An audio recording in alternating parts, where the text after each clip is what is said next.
I waited all week to see how this story would rank, and unfortunately, it's right outside of the bounds where I can give it any commentary. The number 11 story, the cutoff this week, white customer berates black Starbucks barista in viral video. Short little bits about this. The customer was wearing a Black Lives Matter t-shirt, and that started the fuss. Posted on Tuesday, the 20th of October. And as we said, at number 11, if you want more details on that one, search on the web or go to our website, thisistheconversation.com, click on the link for that story. Otherwise, let's get to the stories that you really told us you wanted to talk about. That's the stories number 10 through 1, that way, here on the weekly wrap-up with Jay Cleveland Payne. This show's for the week ending October 24th, 2020.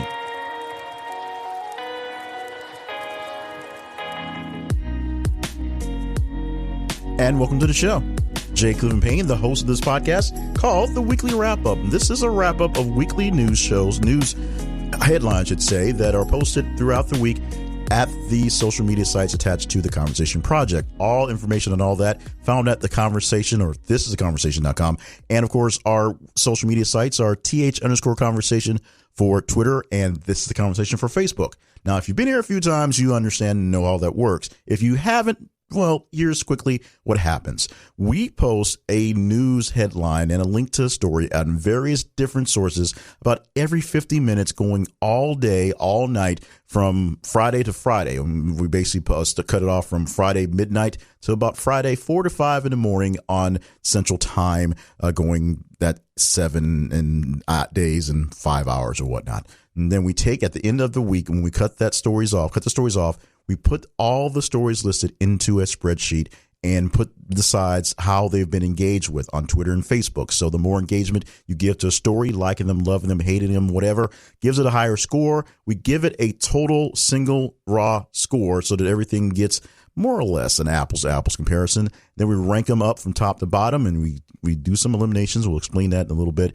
And then we come up with the stories from top to bottom. Top, number one, obviously. Number bottom this week, is 205. So out of the collection, we have 205 distinct different news stories to talk about this week, although we will only talk about in this podcast 11 of them.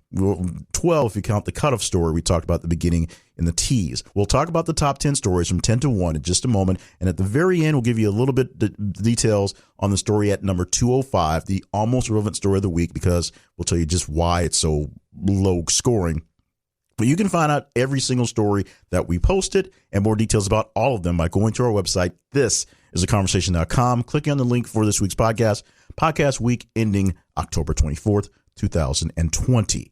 So if you want to be a part of the show, you can easily just follow us on social media and engage in the stories.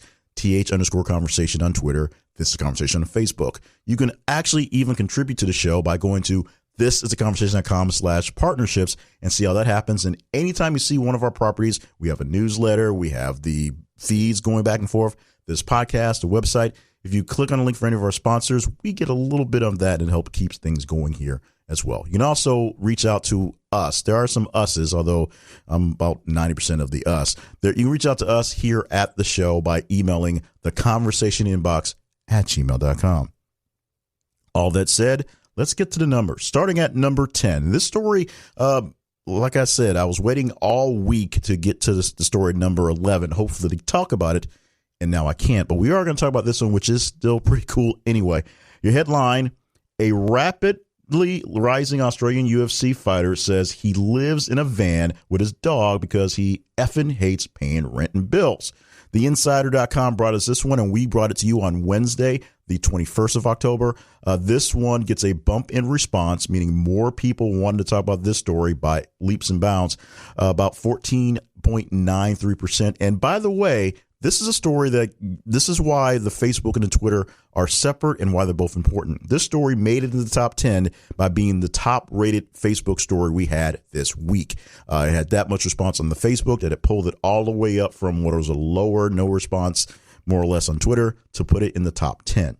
That's a big deal. So the details on this young man, his name is Jimmy the Brute Crute. I hope I pronounced his last name right because it rhymes with brute. He lives in a van. He makes pretty good money, but he lives in a van with a dog because he doesn't like paying the bills. He says in a quote inside the story, you can read deeper in the story, but basically, I don't really care what normal is. I don't give an F what people think about me. And so this is a guy that's really doing real well. He actually won last week in a big fight and took home $50,000 as a bonus from the fight. That wasn't even what he was expected to make from the actual purse, but that's a bonus from winning the fight going there. So congratulations to Jimmy for basically sticking his finger into the man and making things work out. People love him, and we think this one is a big response story because we actually have a lot of listeners and a lot of response from Australia. I'm not sure where it comes from, but it just every time otter type stories from Australia pop in there, it's usually a week where we had a great response from folks on there. So folks down under, hopefully you're doing well. I know there's a lot of serious issues there. You had your fires going on in your summer season, and your COVID-19 stuff is not so great as we have here. But we know that you guys have a great sense of humor and great loving people, and you gave us this guy and this story at number 10. Let's move to the story at number 9, and that is Emma Roberts blocked her mom on Instagram after she accidentally revealed her pregnancy. Posted on Tuesday, the 20th of October, this story, a bump in response by 5.19%. Now, this is a very simple story. It basically goes as it is. So Emma Roberts is kind of famous. Her mother, not so famous, but people who like Emma Roberts sort of started following her mother on Instagram, and she's grown a following on Instagram by being Emma Roberts' mother. She, posts, general things that mothers kind of do. And because she has a famous daughter, she'll post those things as well. And people will just eat it up. So on the gram, one day she actually posted some congratulations and stuff about Emma and the progression of her pregnancy, which threw some folks off because Emma Roberts had not publicly talked about her pregnancy. And when she mentioned to her mother, why did you post that stuff out there? And she said, because you told everybody about it. To which Emma Roberts said, no, Mom, I did not tell anyone about it, but family, you told the world. And so in an interview, just kind of joking about it, she said she was kind of, in that little zone thing where for a couple days, she actually blocked her mom on Instagram, just sort of kind of blow off that steam. But now all is well, all is good. And because moms are moms, and sometimes moms on the gram get a little carried away, we got a little extra knowledge on Emma Roberts and the inside of her life, especially information that we weren't supposed to know. That was the details of her pregnancy. So let's get the story at number 8. Kenyon Drake's meaningless 69-yard touchdown towards the end of Monday Night Football game was anything but nice for one fantasy football player. Bro Bible gave us this one. They give us a lot of stuff these days. My aggregator gets all sorts of Bro Bible stuff, so they keep popping in there. You guys like this one. Wednesday, the 21st of October is when we posted it for you. A bump in response from the number 9 story of 22.22%.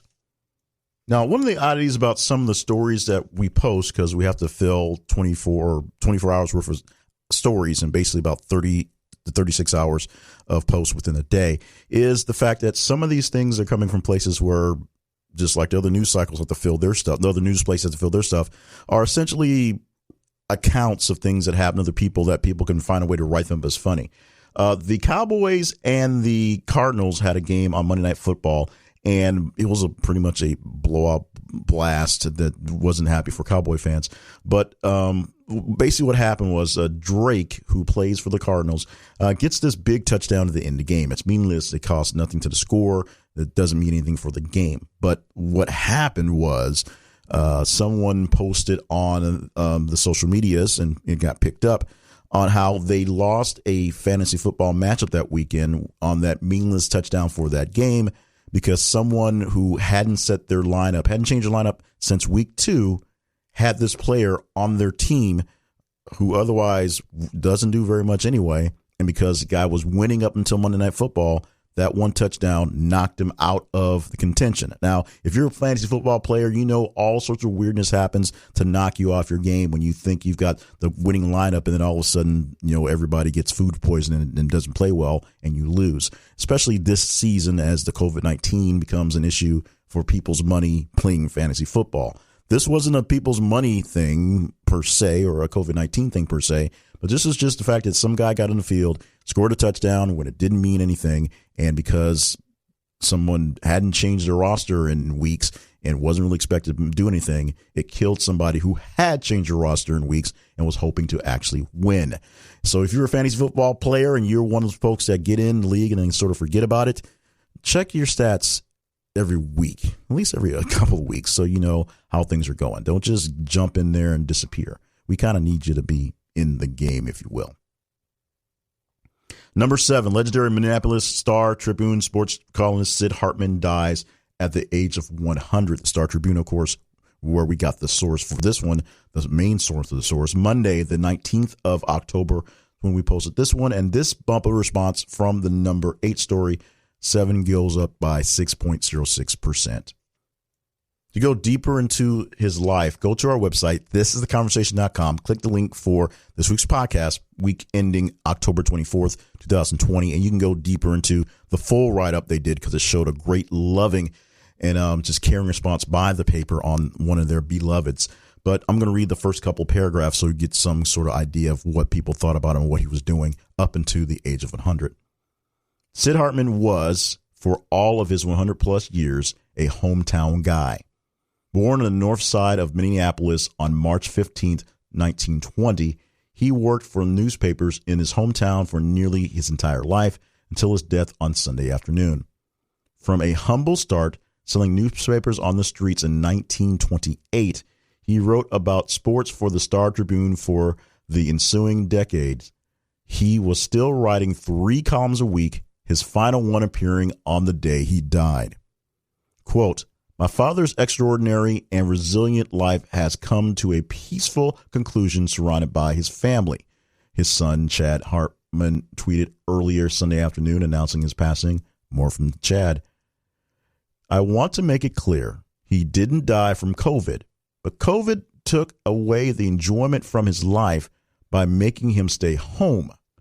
It took away the chance to see the people he liked. It took away his zest, not being able to go 4-5 different places every day and to laugh, to get on people and have them get on him." So the sports world is missing a king, a pioneer in Sid Hartman. Minneapolis, Minnesota is going to miss a person, a voice they've had for a long time. As I said, he's been working in newspapers essentially since 1928, starting off as a paper boy and still hard at work writing sports columns, having the peace of mind and the state of mind to do that 3 columns a week, even through all this COVID craziness. So we are definitely sending out thoughts and prayers to the family of Sid Hartman, the immediate family, and of course the larger family of people who enjoyed his work in sports. The story we have now at number 6. The hero who taunted the Astros from a balcony bought his $200 megaphone after using an equation to calculate exactly how loud he needed to be. Yes, Bro Bible bought us that one as well. Saturday, the 17th of October, bump in response of 31.43%. I am sometimes amazed by what picks up or what is picked up by you guys, and this is one that amazed me, but it did. And so the World Series is now officially on, and that's the Dodgers and the Rays, meaning the Braves, and of course the Astros got. And one of the really funny things about this story about the Astros is there is a fan or a detractor, if you will, who wanted to seriously torture and just get on the nerves of the guys playing for the Astros. So he rented some space in a balcony near the stadium, figured out using math, there's your STEM skills right there, how loud he needed to be, because, of course, people weren't allowed in the stadium, to heckle the guys, and got a megaphone for $200 and was loud enough to be a heckler in a stadium with no people because of science.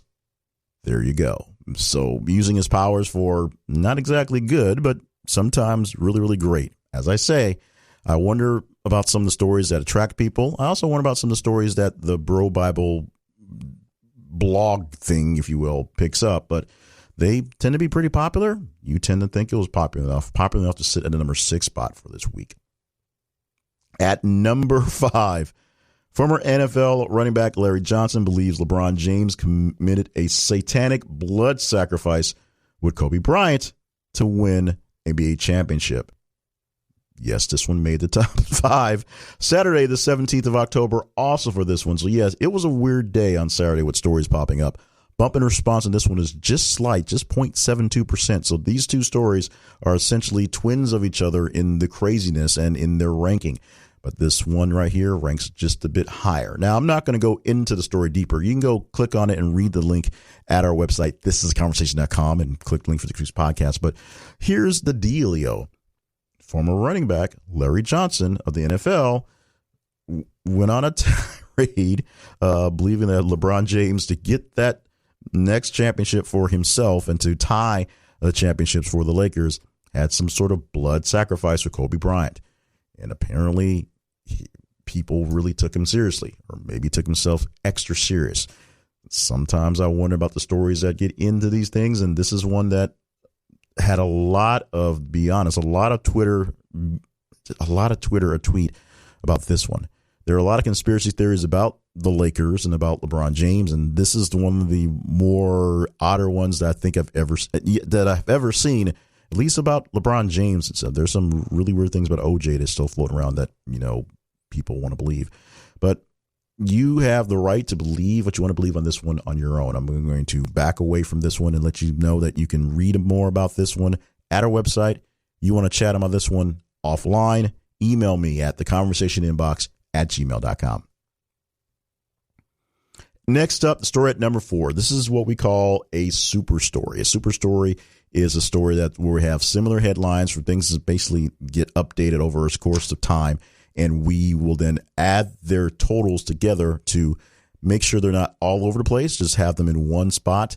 This is an oddity for a super story. Now, the post that we're going with to talk about here is this headline: Trump abruptly ended 60 Minutes interview with Lesley Stahl. And we posted it on Tuesday, the 20th of October, with a bumpy response of, well, let me back up with that. We posted on Tuesday, the 20th of October.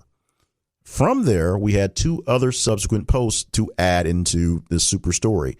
One was the fact that Trump was going to threaten to play the tape. And the one was that Trump played the tape. And so the other 2 stories really weren't much of a factor, but we knew they were out there and wanted to see exactly how much extra juice it would push it up there. This story made the bumper response from the number 5 story about 43.17%. But in actuality, the difference between where it was and where it wasn't made no real difference. There was a large gap between the number 5 and number 3 story. And this story at number 4 was on the lower end, closer to 5. Now it's more or less in the middle. So there you have it. It didn't make much difference for there being a super story, but the details are pretty obvious. I'm sure you've heard this one. We posted it 3 times. Lesley Stahl hosted an interview with Donald Trump at the White House. It may have been sort of equal time thing from the interview from the week before with Dr. Fauci, and Donald Trump sort of complaining about Dr. Fauci on 60 Minutes. It was also, there's attachment where they do the walking thing, and they're going to do some walking parts with Vice President Mike Pence and maybe a little clips of him as well. Lesley Stahl sits down for the interview portion. And when they sit down, the White House sets up a little camera on the president. They want to save this for archival purposes. It's getting towards the end of the term, maybe the end of his term period, and we'll see what happens. So it's essentially a cell phone camera pointing at the president, picking up his audio, barely picking up her audio. You can see the exact unedited version of the video, minus a lot of Lesley Stahl's actual voice because she's from the back end of the camera. And Donald Trump thought it showed just how unfair she was being to him. We will see as we tape this on Saturday, tomorrow night in real time on Sunday, when 60 Minutes puts together their pieces, one on Biden, one on Trump. Obviously, it'll be edited, but we'll see exactly what they'll put and what spin they put into the actual ordeal. Because if you watch the actual interview, it just looks like Donald Trump being belligerent and not answering questions and being mad because they're not being nice to him. Because he's been saying that a lot. They're not being nice to me. We'll go from there. At number 3, missing Zion National Park hiker Holly Coulter found alive after 12 days. Sorry for butchering that. Sunday, the 18th, is the day we posted this one when we saw that she was found alive. Bump in response of 40.2%. Now, this is from the initial story. This story has grown and has gone back and forth a bit, and there have been plenty of other things posted. We didn't actually post any updates to it, but this story on its own was such amazing. It got a lot of response. The basic part of the story is Holly Courtier was hiking in the Zion National Park, got lost, and as the story goes, she survived on essentially pond water or river water for 12 days. Now, a few days going through the love and the adulation of having their lost loved one back, a lot of people started to sort of question these things as they do. And essentially some authorities started questioning, because it seemed like if she would have actually drinking from the river water, she'd be in much worse shape, because the river water isn't exactly the cleanest thing out there. A lot of back and forth went going on, something about her being on a liquid fast and more explanations and more whatnots. So essentially, the lady was lost for 12 days, supposedly in the forest. No one's come to a resolution to say that she was not in the forest for 12 days, but people are starting to question whether she actually just lived off of river water or nothing completely for that period of time. I'm sure we'll still see this thing play out as they investigate these things, and we hope to get some level of truth soon. Who knows how long soon will be, but this is one of those things that are going to flip around for a little bit, even though it seems like a done story and a not exactly important story with all other things going on. But these are the type of things that sort of stick in people's head, and then all of a sudden we get the actuality. Normally there are some sort of hoax. We are hoping this is not the case. At number 2, the story we have here is police say man dangling off Trump Tower, Chicago, demanding to speak with Trump. The Hills, the day we posted this one on Monday, the 19th of October, 2020, of course. Bump in response from the number 3 story of 58.06%. Let me just read to you from the article in The Hill, which obviously was updated as it had happened. We posted this as it was live. There were some sort of trending stories on this, but it didn't get a lot of national response, didn't get a lot of big TV response because, election. But let me just read to you from The Hill's story so you can kind of get the gist of what it was. Authorities were investigating and nearby streets were closed off Sunday evening after a man was spotted hanging off the side of Trump Tower, Chicago, threatening to jump unless he was allowed to talk to President Trump.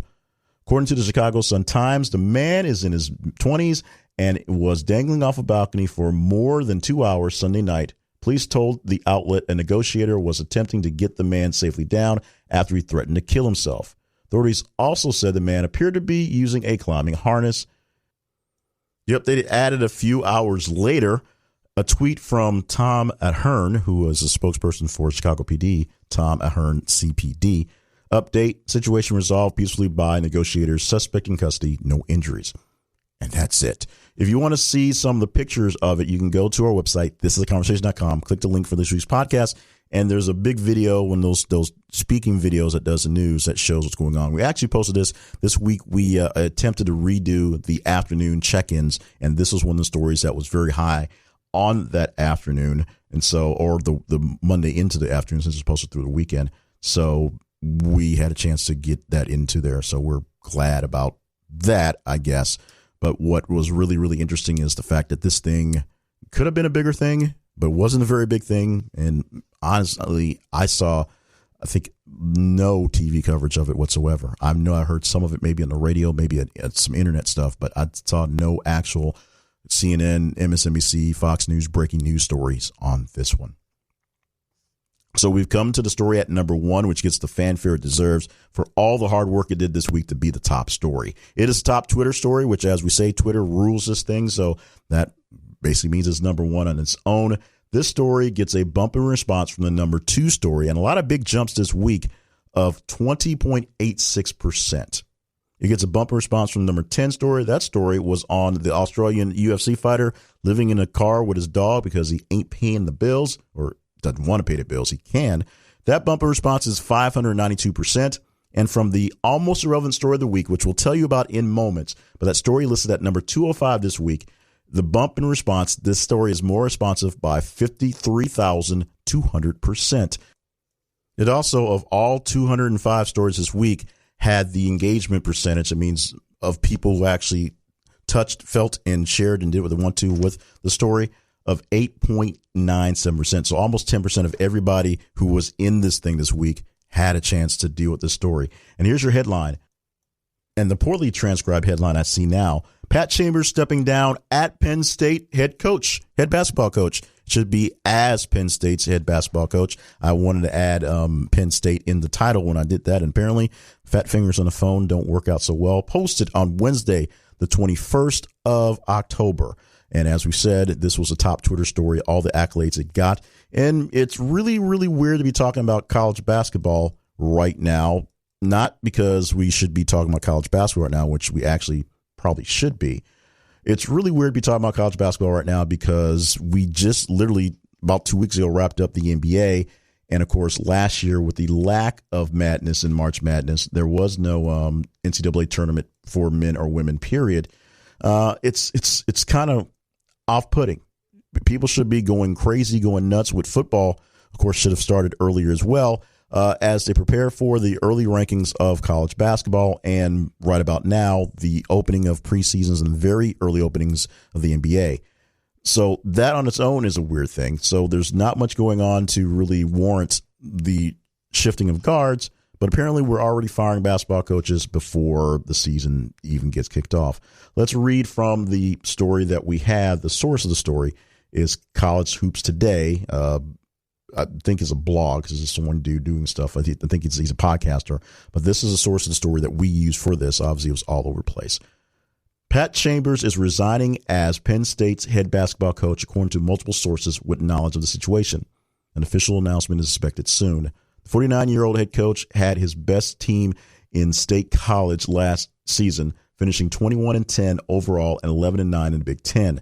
The Nittany Lions were projected as a potential dark horse for the NCAA tournament last March before the event was canceled due to COVID-19. Chambers was the head coach at Penn State has been the head coach at Penn State since 2011, and prior to that was a head coach at Boston University for 2 seasons. And that's it. That's all that's there. But it was a big deal trending on the Twitters and the Facebook, and it was a big deal as it posted all the way to the top based on that. Now, what this really means for college basketball, nobody knows because nobody knows what college basketball is going to look like when it does start. I don't even know the actual dates when he starts right now. I don't know if there's a Midnight Madness in the way, other than the fact that they're going to try to figure out how to do all the protocols they can for all the games they can. It's worked not so well for college, I guess, and maybe well for college, worked not so well for NFL and maybe well for NFL. The bubble that they put up for NBA basketball so far, the most effective. NHL hockey, I guess, second best, the way they played that, the isolation they had for those games. And, of course, baseball was a mess getting up to the World Series now. Dodgers in 5, just if you need to have that being said. But we're going to see how basketball works out and how this thing works out. There's not much college basketball to talk about right now, and no one's talking NBA after we just finished it. But for some reason, Pat Chambers and his leaving of the program at Penn State was a really big story for the right people.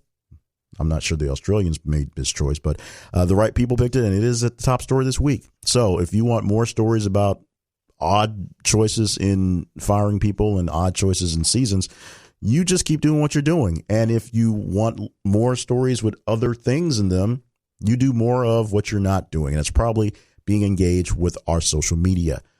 Follow us on Twitter at @th_conversation. Follow us on Facebook at This Is a Conversation. We're the little blue speech bubble looking thing. And as we post stories about every 50 minutes throughout the days, all days, 7 days a week, like them, love them, hate them, share them, engage with them. The higher the engagement they get, it gives them a higher score at the end of the week. We put them all together and rank them from top to bottom. And this week, bottom is at number 205. Now, go into some stats before we get into that story. We told you the engagement of story at the top this week, and that is a story on Pat Chambers. The engagement total of that one, almost 9%. It is officially 8.97%. we have some changes in the stats and what the top 10s are. Normally have been a little less than, a little closer to 30%. Now they've been going about 35%. So the top stories are getting a lot more engagement these days. The top 10 stories, 35%. We used to have the middle, not quite middle, the 11 through 10 as a segment of the show. We don't do that full segment, but just to give you still some contrast, the almost ran stories that almost got into the batch had an engagement of about 5.35%. That's basically normal. The stories that are not quite in range are about 5% of those were the engagement of the total. The engagement for the bottom story is about where it normally is at 0.02%, more or less between 0.5 and 0.1%, and the very odd, sometimes occasional 0.00.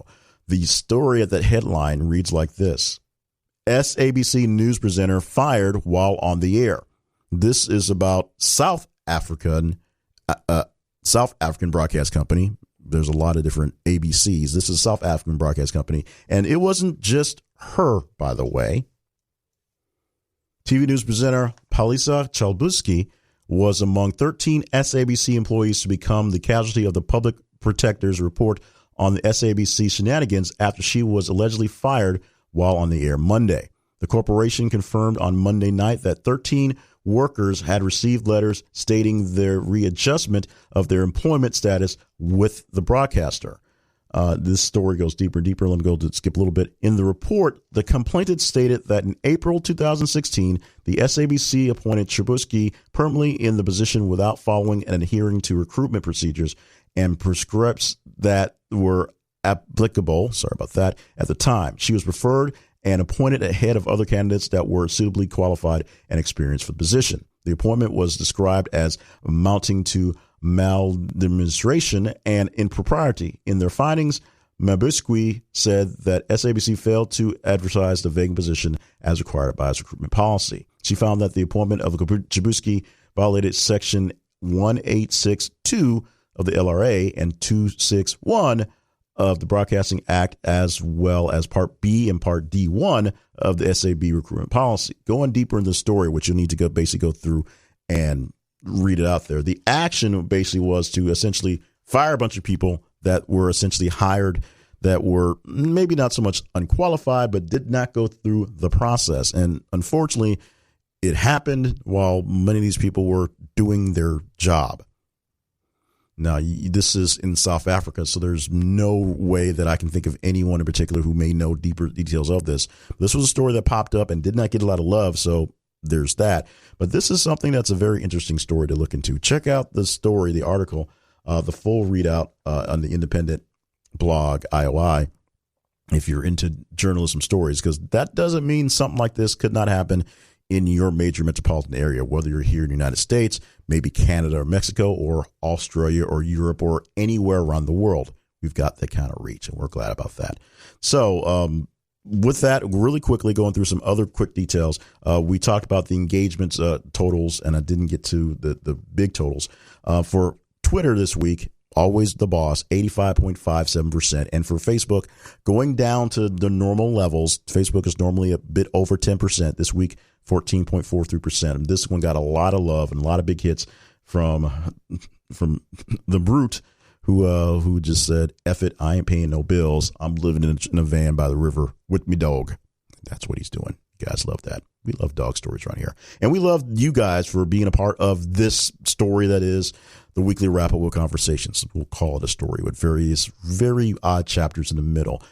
We told you how to be engaged with the stories. We told you how to make sure your voice is heard. Now you can make sure you can really get your voice heard by emailing me at theconversationinbox@gmail.com. Do that, and that way we can have these offline discussions and figure out if we need to do more things, more tweaking, more adding back, more taking away to make the podcast, to make the website, to make the newsletters, to make the videos, make everything that's working good for you, to keep you updated on news. You will see all these stories, most of them, except for maybe the Donald Trump, Leslie Stahl thing. Most of these stories did not get any love whatsoever in the mainstream media. So if you want to have a source that's actually bringing you good news, maybe not so much good news, but good, different, diverse news stories from literally around the world, we think we are it. You want to help us do that mission, go to thisisaconversation.com/partnerships and find a way on the listing there that you may want to engage in helping us keep things going on the internet air, if you will. The biggest thing you can do is essentially be a part of the actual podcast broadcast and share the podcast with folks. Make sure you are subscribed yourself so that you don't miss out on episodes as they come down every weekend, but share with other people who are news minded. Share other things we have, our newsletter, share our videos, share our website, share our social media links so that they can get involved as well. The more people we have engaged in greater conversations, the greater conversations we can have, and the more diverse answers we have to the questions of what stories are the most interesting. That's what you said was interesting for this week. We'll see what goes along for next week. We are already, of course, posting stories out there right now. So check us out on social media. Check us out on our updates. Subscribe to our newsletter. Look for our videos on social media and just be you. Be curious. Ask the questions and send me some links every so often. If I'm missing something, at me some things and we'll see if we can put it into the rotation and see what gets the response comes up there. And of course, we will see this time next week exactly what you said were the top stories. It's all about you guys, so we make it work that way here on the weekly wrap up with Jay Cleveland Payne. Thank you so much. We will see you next week.